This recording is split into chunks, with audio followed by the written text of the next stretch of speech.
የፈለገ ቢሆን ባልና ሚስት መሀል የፈለገ አግዘኝ እንኳን ብትለው እንትን ማለት አልነበረበትም። ማገዝ የለበትም። ይሄ እኔ በእናንተ መሀል አይመለከተኝም፣ ራሳችሁ በጠረጴዛ ዙሪያ ፍቱ ብሎ ነበር መመለስ ያለበት። ግን ሀሰን ያው የተሰጠውን ገጸ ባህሪ ነው፣ ስራውም እንዲረዝም ስለተፈለገ ነው እንጂ እንደዛ ያለበት ምክንያት መጀመሪያ ብሩክ እንትና ሀሰን ጥፋትህን ማመን አለብህ። ስታምን ነው የዛን ሰዓት ነው ያለው። ገብቶሻል? ያኔ ይቀበለዋል። ጥፋቴን አምኛለሁ፣ ትክክል አልሰራሁም፣ በእናንተ መሀል መግባት አልነበረብኝም ብሎ ሲያምን ያኔ ሀይሚ ያለችበትን ይቀበላል። እንዴት ነው የማይሄደው? ሚስቱን ትቶ እናንተ ስታስቡ እንደዛ አላለ። እሱ ይቅርታ ይቅርና ብሩክ ሄዶ ያመጣትም የእሱ ይቅርታ ይቅርና ይኸውልሽ፣ ነገም እኮ ሌላ ጥፋት ነው የሚያጠፋው።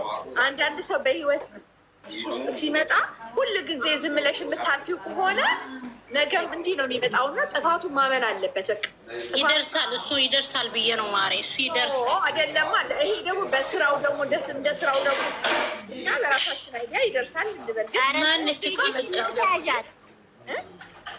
እንደ ስራው ደግሞ አይሄድማ። እንደዛ እኛ ይደርሳል ብለን ሀይሚዬና ብሩኬ እንዲገናኙ ካለን ጉጉት የተነሳ ነው። እነሱ ደግሞ የመጡበት መንገድ እንደዛ አይደለም። ስለዚህ መጀመሪያ ጥፋቱን አምኖ ይቀበል። በባልና ሚስት መሀል መግባት ትርፉ ውርደት ነው። እና ሀሰን እኔ ብቻ ነው የማውቀው እያለ ይፎክራለሁ። ለዛ ነው አንዳንድ ሰዎች አሉ ማለት አሁን እኮ እነሱ እዚህ ጋር እኮ ጥሩ ነገር እያስተማሩ ነው። ይሄ በእውነት ለሚገባው ሰው በጣም ጥሩ ነገር ነው እያስተማሩ። በሁለት ሰው መሀል ሶስተኛው ሰው ሲገባ የሚፈጥረውን ነው። ገብቶሻል? ባልና ሚስት በንግግር መፍታት ነው ያለባቸው እንጂ ሌላ ክፍተት ፈጥረው ሌላ ሰው ማናገር እንደሌለባቸው ነው እያስተማሩን ያለው። እና ነገ ደግሞ በቃ ይቅርታ ይለዋል ወይ ደግሞ ነገ እንደዛ ነው ብቻ እንደዛ ነው የሚሄዱበት መንገድ። እና አትጨናነቁ፣ እነሱ ፈታ እያሉ ነው። አንዳንዴ ደግሞ ማለት ነው የሰው ወሬ ሰምተሽ ህይወትሽን እንደምትበጠብጪ ትዳርሽንም ሆነ ፍቅረኛሽንም የሰው ወሬ እየሰማን አንዳንዴ ቁጭ ብለን ተወያይተን መፍታት ስንችል በሰው ወሬዎች እንገባና ህይወታችንን እንበጠብጣለን። አሁን ሀይሚ ቆጫት አደለ? ከሄደች በኋላ ከፋት፣ ከሱ መለየት እየወደደችው እያፈቀረችው የሰው ወሬ እንደሰማች ውስጧ የሆነ የተሰማት ስሜት አለ ብዬ አስባለሁ። አደለ ህዊ? እሱማ ምን አለ መሰለሽ፣ አንዳንዴ እልህም ጥሩ አይደለም። እልህ ለልህ ትዳር ያፈርሳል፣ ብዙ ነገር ያፈርሳል። እና ጥሩ ነገር ነው ይሄንን ያስተማሩበት ያለው መንገድ እግዚአብሔርን በጣም ጥሩ ነው። ያሁኑ ከባለፈው በጣም ቆንጆ ነው። እውነት ያው ሰላም ሆነው ይመጣሉ። አይዟችሁ ያስተማሩ ነው እንጂ ያሉት ምንም ይሄ የሚያስለቅስ ነገር ምናምን አይደለም። አሁን ነገ ደግሞ የዛሬውን አይታችኋል። ነገ ራሳችሁ በጭንቅላታችሁ መገመት ትችላላችሁ። አይዲያ አትስጡ በቃ። በእውነት እነሱ ከስር ነው እየመጡ እያዩ ወሬ ሰምታ አይደለም ሳይሆን ስልሽ እንደ ድራማው እኮ ነው የምልሽ። እንደዚህ አትበይ። ኖ እኔ እኮ በክፋት እኮ አይደለም።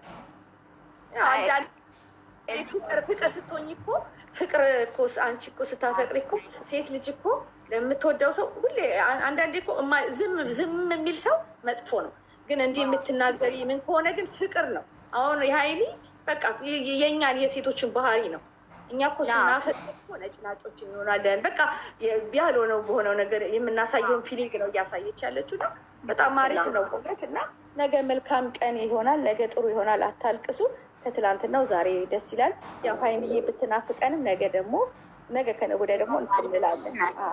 ስለዚህ ስላችሁ በክፋት አይደለም፣ እኔ በክፋት አይደለም ስልሽ ሁላችንም እንደዚህ አትበይ አትበሉ ማለት እኔ አሁን እኮ ሀይሚ ቆጫት እኮ ቆይ ለእሷ መልስ ቆጭቷት ሳይሆን ሀይሚ እኮ ቆጭቷት ሳይሆን ቁጭት እኮ አይደለም ግን አንዳንድ እልህን ነው እልህ የሚያደርገው ነገር የምንነጫው ምን የምንለው እኛ ሴቶች ስናፈቅር ስንወድ አንዳንዴ ያላፈቀረና እንትን የማያውቅ ሰው አይገባውም። ስለዚህ ብታወሪለት አሁን ለምሳሌ ማለት ነው ሀሰን እንደዛ ሲል ተው ማለት ትችል ነበረ። ተው በእኔና በብሩኬ መሀል አትግባ ማለት ትችል ነበረ። ገብቷችኋል? አሁን እኔ በህይወት ስንገባ እንዲሄድ ስለፈለጉ ነው ማለት ገብቶሻል። እነሱ እኮ አንድ ናቸው፣ ተነጋግረው ሀሰንንም አትስደቡ። ሌላ ሰው እኮ ካላስገቡ ስራው እንዴትም አይጫወትም።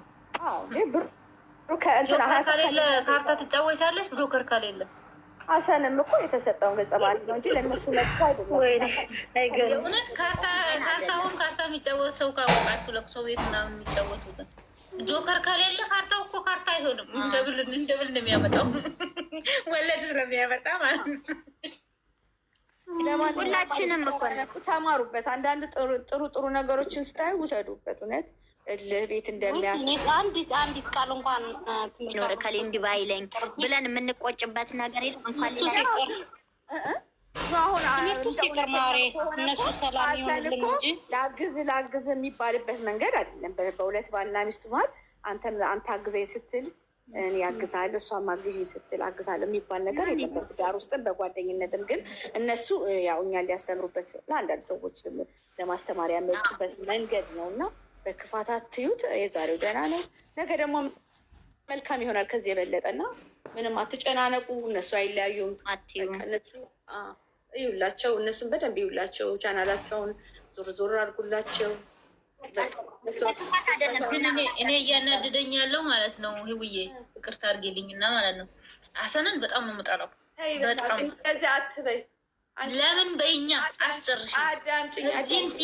ለሰው ጥላቻ አይኑሽ። አንቺ እዚህ ጋር ጥሩ ነገር እየመከርሽ ለሰው ጥላቻ የምታሳይ ከዚህም ፊት ልቤ የቆሰለበትን ልነግርሽ እኮ ነው።